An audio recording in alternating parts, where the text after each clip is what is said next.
क्योंकि ये लोग हमारे लोगों को गलत फहमी है कि तलवार से इस्लाम फैला, तलवार से फैला, हालांकि ऐसा नहीं है। तो फ़कत किस अबू जहल को कौन समझाए कि इस्लाम की तबलीग के पीछे मुजाहिदीन की तलवारें थीं। खाना काबा में पहली बार जमात नमाज के पीछे सैयदना उमर फारूक रज़ियल्लाहु ताला अन्हु की तलवार खड़ी थी।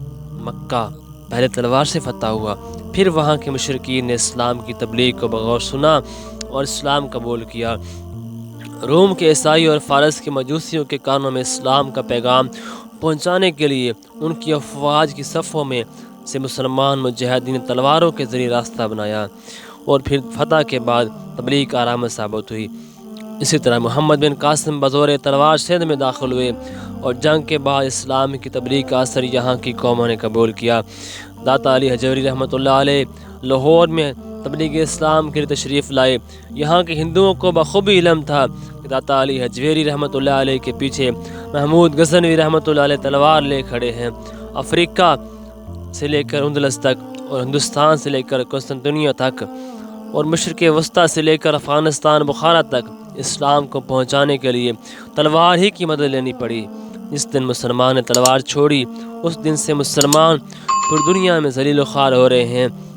आज कौन सा ज़मीन का ऐसा हिस्सा है जहाँ मुसलमान का लहू नहीं बह रहा। आज फ़लस्तीन की बेटियों की इज़्ज़तें मस्जिदों के अंदर लूटी जा रही हैं और ऊपर स्पीकर चलाकर लोगों को सुनाए जा रहे हैं कि देखो मुसलमानों, हम तुम्हारी बेटियों के साथ क्या कर रहे हैं, और रोज़ उनके साथ वहाँ रैप होते हैं, लेकिन किसी को गैरत नहीं आती। और हमारे हुक्मरान यहाँ ये बात कर रहे हैं कि नहीं जी, इस्लाम तो अमन का दर्स देता है, इस्लाम तलवार से नहीं फैला। इसी तरह कश्मीर में कौन सा ऐसा घर है जहाँ से जनाजा ना उठा हो किसी का, और कौन सा ऐसा घर है जहाँ इज़्ज़त ना लुटी हो किसी माँ बहन बेटी की।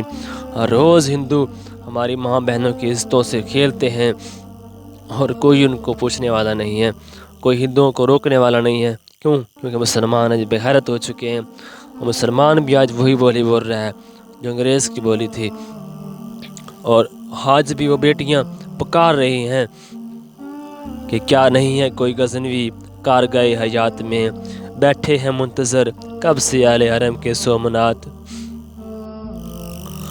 इसराइल ने जब अरब ममालिक पर हमला किया ना, तो उस वक़्त की जो उनकी मौजूदा वज़ीर आज़म थी उस गोल्डस्मिथ, उससे किसी ने पूछा कि आपने मुसलमानों के ख़िलाफ़ इतना असलहा क्यों जमा किया, तो आपको ये सबक कहाँ से मिला?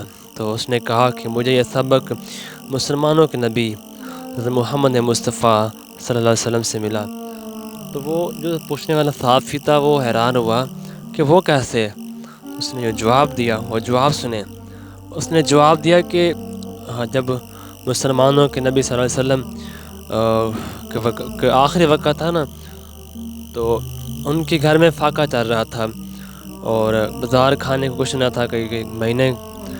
लेकिन जब वो ज़ाहिरी तौर पर इस दुनिया से तशरीफ़ ले गए, उन्होंने पर्दा फरमाया इस दुनिया से, तो उनके घर में 8 तलवारें लटक रही थी उस वक़्त। तो मुझे दर्स वहाँ से मिला है।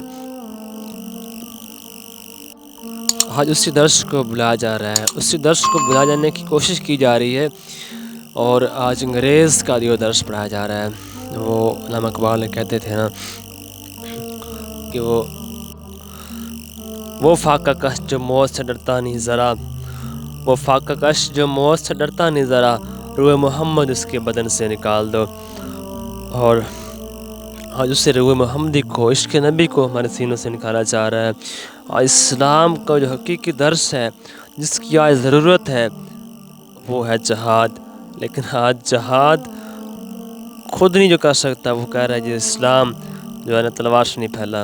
अगर तुम जहाद नहीं कर सकते तो इस्लाम के खिलाफ बकवास तो ना करो ना।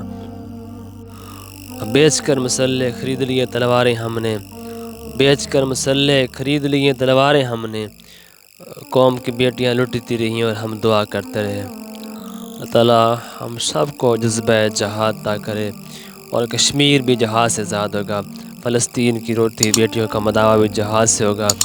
जहाद जब तक मुसलमान जहाद करते रहे, वो इज़्ज़त से जीते रहे और दुनिया पर हुकूमत की उन्होंने।